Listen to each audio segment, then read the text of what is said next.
Hello everyone and welcome to another video with Coach B from MasterYourChess.com. In this video, we will go over the endgames that involve the same color bishops. These type of endgames are also very frequent, and even though they are not as complicated as other endgames, the play is not always intuitive and you might not figure out the correct play if you're not familiar with the position. So let's go over all the important positions you need to know to be able to correctly play these type of endgames. These positions have been identified thanks to the extensive work of Averbach and Santorini, who studied almost all the positions in great detail before computers became popular. So let's get started. The first position that you need to know, which is also the most basic, is where the opponent has a pawn, but you are able to occupy a square in front of the pawn that is the opposite color of the opponent's bishop. This position is an easy draw. So in this first position, it's white to play, and we could see that his opponent has a pawn and a bishop that covers the light squares. So if the white king is able to cover a square in front of the pawn that is on the dark square, this game will be completely drawn. So with white to play here, he's going to move the king to e2. After this, black will respond with king to b4, and now king to d2, running towards the square c1, which is on a dark square, the opposite color of the opponent's bishop. So after something like king to b3, white will move the king to c1, and this is a dead draw. After pawn to c3, white just needs to stay on the h1 to b8 diagonal, and there's nothing that black can do to push for a win. The black bishop cannot chase the king away, and neither does the pawn or the king. The white king will stay there hard as a rock, and all he needs to do is just dance on this diagonal until his opponent accepts a draw. In this next position, it's white to play, and here white is the one that has the advantage. You could see that white has a pawn that's just 2 squares away from promoting, and also has help from the king. The black king is completely cut off from reaching in front of the pawn, as the bishop on h5 attacks the square e8, and the pawn on d6 attacks the square e7, making a wall and not letting the black king get in front of the pawn.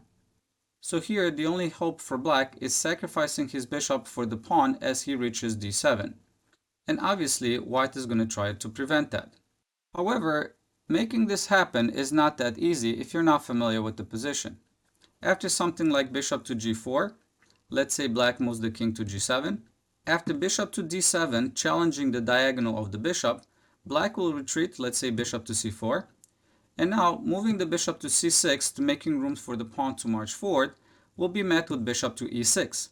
And again, here white cannot push the pawn to d7 as black is simply going to sacrifice the bishop, reaching a draw as white cannot checkmate with just the king and bishop.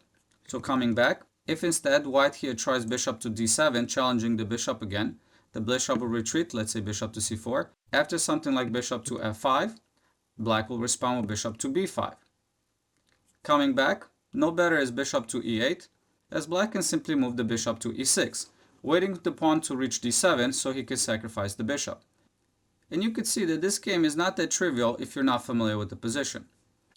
So coming back from the very beginning, what white needs to do is challenge the a4 to e8 diagonal from a square that will not block the pawn on the d file to march forward. So the correct move here is bishop to f3. Heading out for the square c6 where he's going to challenge the black bishop without obstructing the push on d7. Here there's only two ways that black can respond. Let's say he's going to move the bishop to e8. Well, now white will move the bishop to c6, challenging the diagonal of the bishop. Here black cannot capture the bishop on c6 because after the king captures on c6 and king to e8, white will move the king to c7, securing the promotion square, and white will win the game. Coming back, if black instead of taking the bishop will retreat with bishop to f7, after pawn to d7, black is totally lost as white will be able to promote the pawn on the next move, winning the game. Coming back from the very beginning, after bishop to f3, we looked at the black bishop moving to e8. I do want to mention that no better is simply retreating the bishop, let's say bishop to a4. After this, white will respond with bishop to c6, challenging that diagonal.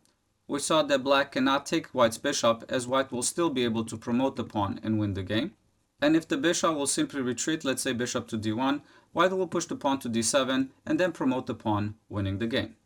So in conclusion of this first video, we can see that if the defending king is cut off from action, and is not able to fight together with his bishop to prevent the pawn from marching forward, his bishop will be easily chased away from covering the diagonal in front of the pawn, and the pawn will promote winning the game.